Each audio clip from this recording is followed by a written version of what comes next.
I'm Robert Williams from MetalRules.com, here today in Dallas, Texas for the Texas Frightmare Weekend Convention, where momentarily shock rock icon Alice Cooper will be presented with the Lifetime Achievement Award in recognition of his years of shocking and rocking, immediately preceded by a Q&A session with his fans.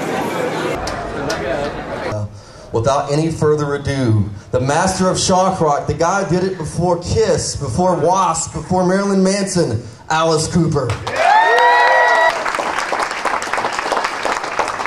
Hello. Are we rolling with this? Is this mic on? Oh. Okay. Hello. I'm not used to being in front of all these people with a mic. Never happened before, right?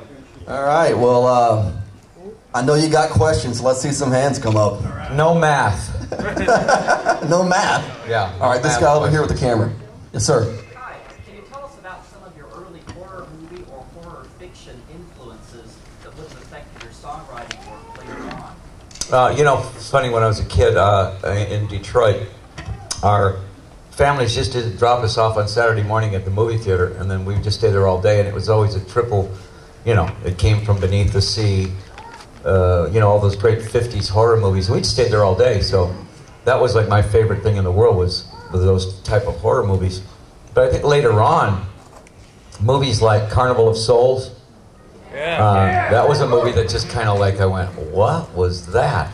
You know, it was a very freaky movie for me. And I kind of like, I find a lot of that stuff showing up in my shows. That when she's in the ballroom dancing with all the dead guys, with all the black eyes and everything, that ended up being kind of showing up in my show. What else? The Haunting, the original Haunting, Claire Bloom was one of the scariest movies.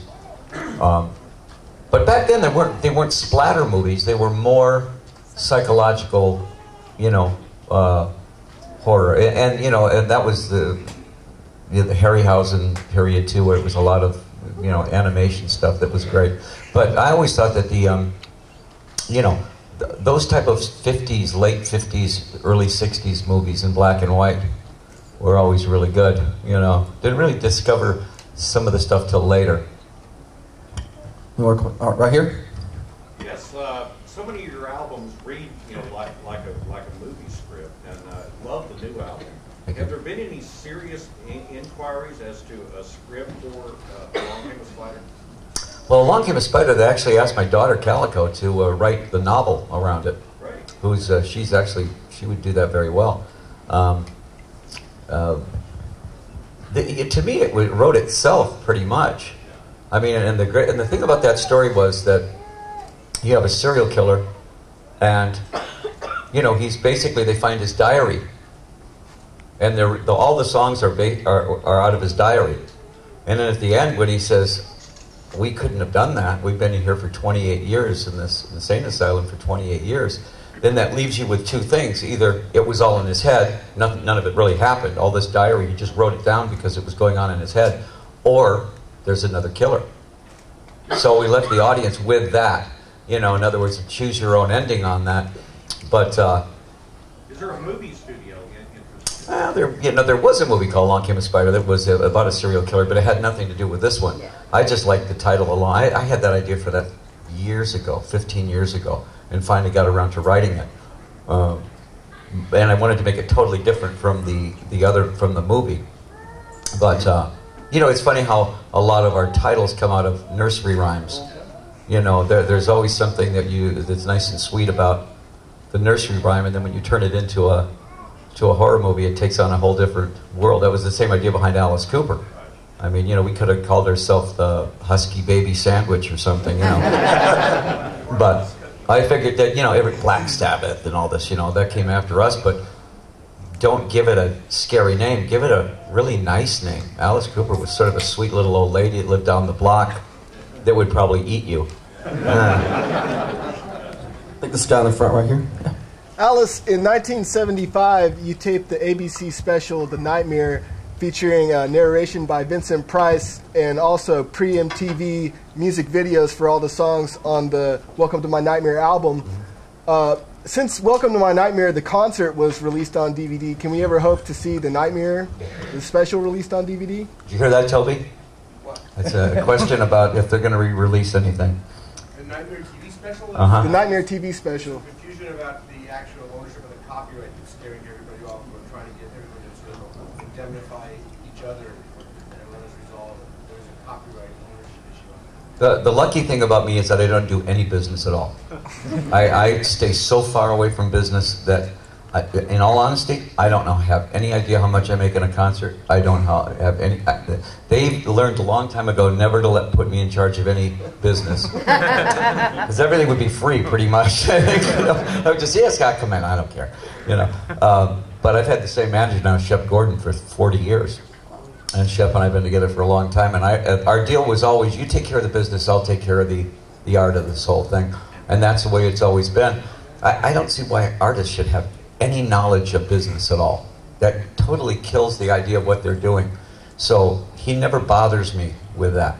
And I never kind of like, if somebody asks me a question like that, who has the rights? I go, I don't know. I wrote it, but somebody has the rights to it. I know I own a piece of it or part of it or whatever, but I would never know what the contractual thing would be.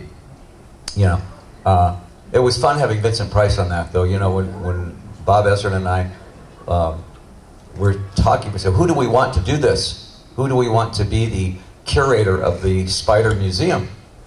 And of course we thought, well, Christopher Lee, Peter Cushing, who's alive from that era.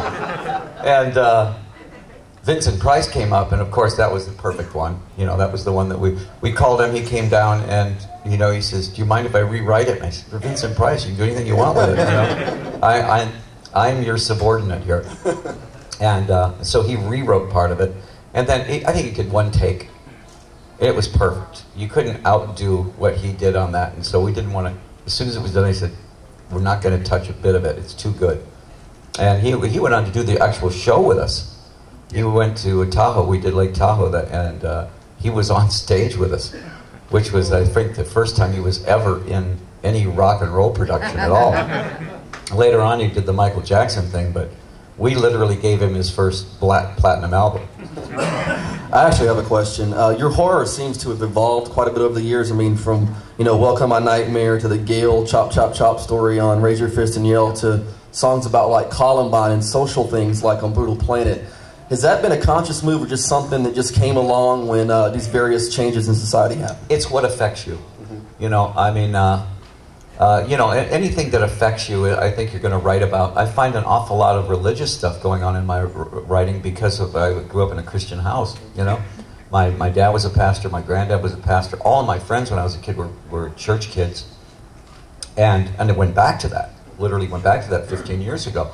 But I look back at records songs I was writing early on when I was far away from any Christianity, and so many Christian and so many religious lyrics coming up, Second Coming and stuff like that. So I think that there's always been an ongoing morality play that goes through my songs, and the villain never ever gets away with it.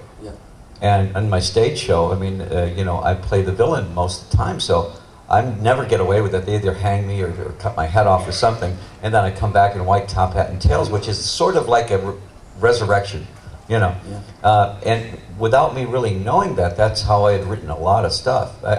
Sometimes if you're an artist and you're a writer, you just start writing, and you don't really care until the very end. You start. I would hate to take my stuff to a psychiatrist and say, "What does this all mean?"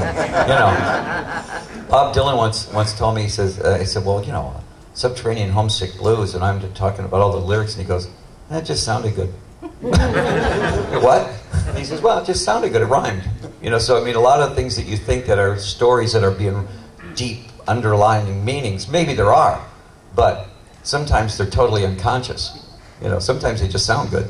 Well, I always thought there was a difference between like the Wasp and the Marilyn Mansons, in that Alice did get punished for his bad deeds, and it wasn't just for shock value. There was kind of an actual story going on. Well, just you have to. What movie have you ever seen that's not fun? The fun thing about a movie is knowing, and I don't care what horror movie you rent, the bad guy, the villain, is always going to find a way to blow it. That's part of the satisfaction, I think, of it. You know, there's not one villain that doesn't end up getting it or getting, you know, his punishment in the end. And that's satisfying to all of us. If the bad guy got away with it, you kind of, that's not finished. And that's kind of what kind of fuels Michael Myers and Jason and, you know, the ongoing thing that you just can't kill him, you know. There's such a fine line between comedy and horror, to me. If you can't put, I can't think of one really good horror movie that doesn't make me laugh, you know. And it's because it's so over the top. Evil Dead. I remember the first time I watched Evil Dead and I said, there can't be any more blood in this movie. And then the pipe breaks and he's covered in blood. And I went, okay, you know. So when you get movies that are so over the top splatter that you're laughing because it's just, come on, you know. That to me is what makes it funny. The one movie that didn't have a great sense of humor was The Exorcist. If you think of it, it didn't, and that's what made it one of the scariest movies of all time. Is it didn't attack your sense of humor, or it didn't attack your psychology part. It attacked your soul, and that made it even a deeper kind of scare. I look at that movie and I'm trying to find the humor in it, and I didn't find any humor anywhere in that. So that's what made that movie so scary. Sir.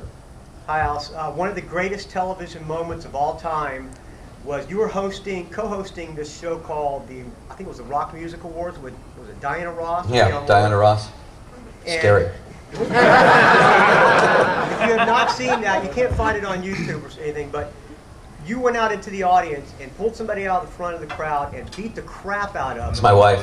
And then ran off stage and came back on with Goes to Hell. Yeah. Anything to say about like ultraviolence? Because that was one of the greatest things about your shows, especially during the Good to See You Again, Alice Cooper. Ultraviolence in the shows was... We didn't tell anybody we were going to do that, for one thing. That was the great idea behind it. I told the producer and the director, you got Diana Ross, you got Alice Cooper.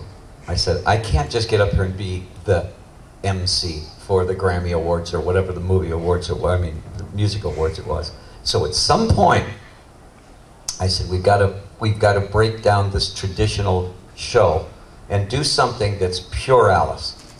So my wife, Cheryl, who was the ballerina in the show, in the Nightmare show, was sitting in the front with a Dior gown on, but underneath she had all this black bondage stuff on. And she was sitting there very nicely and quietly, and at one point I just said to Diana Ross, I can't do this. I said, this is real, I just can't. I knocked the podium over and I went down, I grabbed her and I pulled her up on stage and pulled the dress off, and she's got all the black bondage, and then from the back, all of these girls with whips came out. And it was like a production number that came out of nowhere, and the camera guys didn't know what to do because we didn't rehearse it. So and it looked like, when somebody gets shot on TV and the cameras don't know where to go, and it was like that, and then finally it got its position, and you realized, oh, he got us, and the funny thing was, now this is brilliant, okay? That was a brilliant move, and it really, everybody went crazy on it. During the break, Diana Ross and her people, being the professionals that they are, in 5 minutes invented an award for Diana Ross. And now the Entertainer of the Century Award. And I went, what? What? Because you couldn't upstage Diana Ross. And I went, that's brilliant. They invented an award. They put it together. They built it out of plastic somehow back there, out of things. And there it was. And I looked at her, I said, that's brilliant. I said, you guys are good. Because I totally took them off guard. I took the legs right out of I just stole the show from her, and then she took it back. And I went, that's great. Diana Ross is now on my A-list. Right at the back, yeah. You. One of my favorite performances by you is the Muppet Show. Yes. Well, I wasn't going to do the show because I thought, well, I'm the scourge of rock and roll right now, and I got everybody terrified. Why should I do the Muppet Show? That just waters me right down. And I kind of looked and I said, well, let me see. Vincent Price did it. Christopher Lee did it. And I looked at all the characters. Peter Sellers did it. John Cleese. I should do this show. So we went there, and they were the greatest people in the world, Jim Henson's people. They had it all worked out that it would be a Faust. Alice trying to get Kermit to sell his soul to be a rock star, which is a very funny idea, you know. And you find yourself, the great thing about the Muppets is, you're so taken in by the characters that's on a guy's hand that they become real. So I'm, you know, rehearsing with Miss Piggy, you know, and I'm going, you know, it would be funny if you put your head on my shoulder right here, and it would be funny if you put the, because you realize after about, if you start talking, you're talking, and while you're talking, the hands go, oh, really? That's a good idea, you know? Actually, so you're totally taken in by this. And when you're rehearsing, I swear, they are personalities. The characters, Kermit, you know, they say, oh, okay, let's try that again. And Kermit goes, yeah, I didn't like the way that went. And I went, no, I didn't. I didn't like the way that. Yes, sir. Alice, what do you listen to now? What new music are you listening to? Yeah, I listen to everybody. I've got my own radio show, so I listen to a lot of, you know, a lot of people. I'm not one of those old rockers that sits around going, you know, well, all the good songs have been written, blah, blah, blah, blah, you know, because I'm always wanting to hear that new band, that it's generally a garage band that has got the spirit of the garage band. All of the really good bands were garage bands. The Rolling Stones were a garage band, you know, the Yardbirds were a garage band.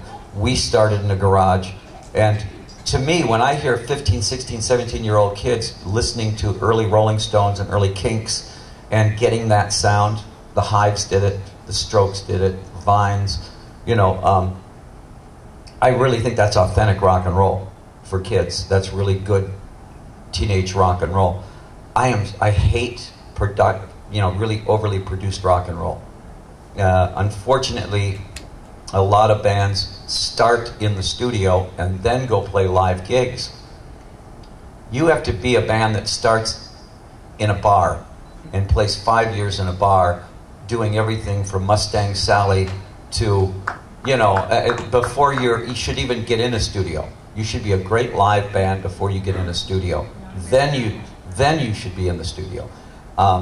It's too bad, and the bands now are going backwards in this, and they don't have much of a lifespan, because when there are no more record stores, which is happening right now, live music is going to be the premium.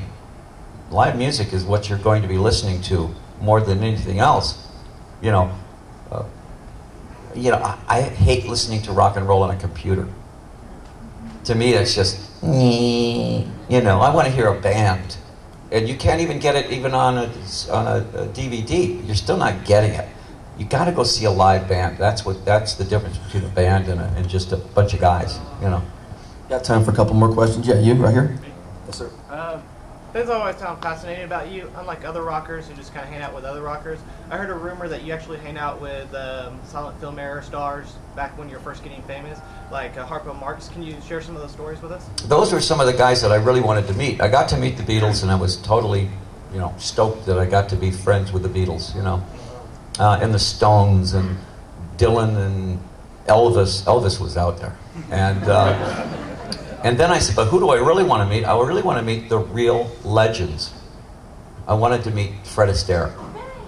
I wanted to meet the Marx Brothers. I wanted to meet Errol Flynn. People like that, you know, the people that were the real movie stars. Now, the strange thing was I didn't have to go to them. They ended up coming to me because they saw my show as vaudeville. They didn't see my show as rock and roll debauchery. Groucho Marx and, you know, would bring Mae West and George Burns and Fred Astaire to the show because he'd say, remember vaudeville? Yeah, we all did vaudeville. Well, come on, I've got vaudeville for you. And it would be our show. I'd get my head cut off, you know, and everybody in the audience, oh, Groucho Marx and the guys going, yeah. I said, remember 1923 in Toledo? I said, the great Henderson did that. You know, nothing you do is new. They've seen it all. You know, Mae West saw that. Fred Astaire saw the dancing skeletons and just went, oh yeah, oh that's good. Yeah, I like that. Didn't faze him one bit, the fact that, you know, there's blood flying everywhere. he only saw the tap dancing skeletons and went, oh, they're good dancers. You know, and so incorporating that kind of vaudeville, I've created to this day, and I still do. I don't want anything in my show more than vaudeville. I've always thought my show was like the sideshow, the creepy sideshow. With I never wanted to be the big show. I wanted to be the sideshow. It just so happens that the sideshow became the big show. One more question.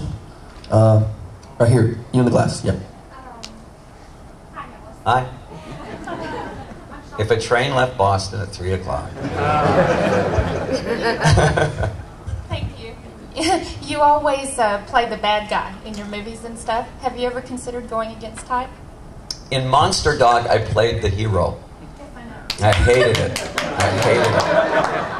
But I'll tell you, can I explain Monster Dog to you people, please? Because it needs some explanation. I had just gotten out of an insane asylum for drinking. I didn't go to a country club. They actually put me in this really nice insane asylum that ghost hunters should be probably investigating at this point. And it was full of rich people that instead of going to jail, they got themselves committed to this insane asylum.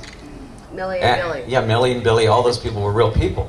And so, being in this insane asylum, I finally got out. I'll tell you a great story at the very end. The very last thing I'll tell you is a great story. And when I got out, we wrote the album From the Inside about it. Me and Bernie Taupin and I did. And, it was one of these things where, I said, I've got to do something now where I get up in the morning sober and do a project. So the best thing for me would be a movie. So they came to me and they said, there's this movie they're shooting in Spain. It's called Monster Dog. It's exactly the movie I rent. Those are the movies I rent. C movies. I said, I want to do a really good C movie. And they told me it'll only be released in the Philippines. Okay, great. Nobody will ever see it. And I got up every morning, 6 o'clock. I was the only one down there sober and without smoking. Everybody smoked cigarettes on the set. It was a British cast, Spanish movie and everything. It was fun to do. But I was playing a hero. I was playing the guy with the shotgun. I was, Clint Eastwood in this movie. I wasn't the bad, and even at the end I was a victim. I wasn't really the protagonist.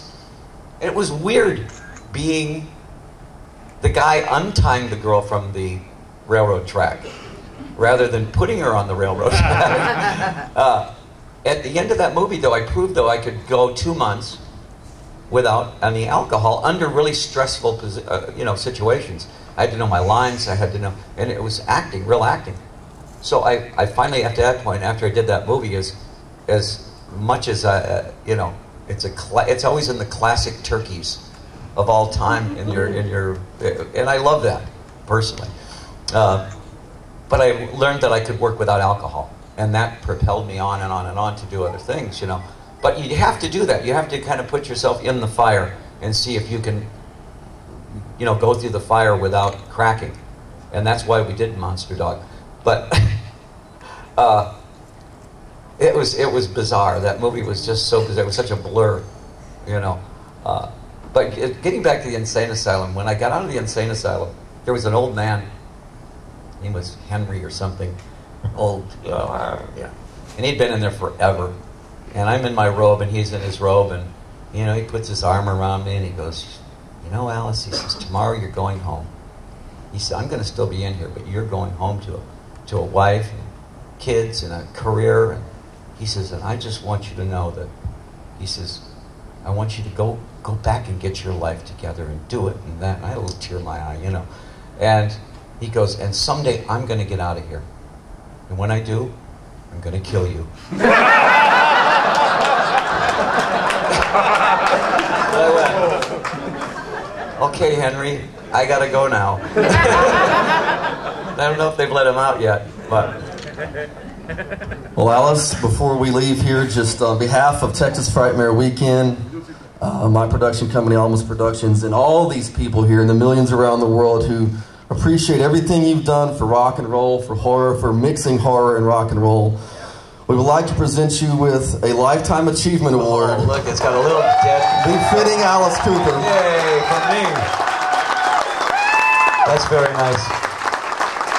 Of course, now you got to get Diana Ross one. You know.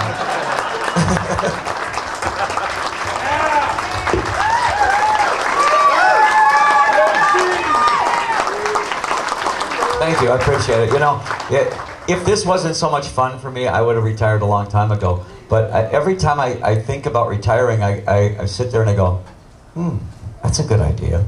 I wonder what that would look like on stage. The next show, I can promise you, is the bloodiest show yet.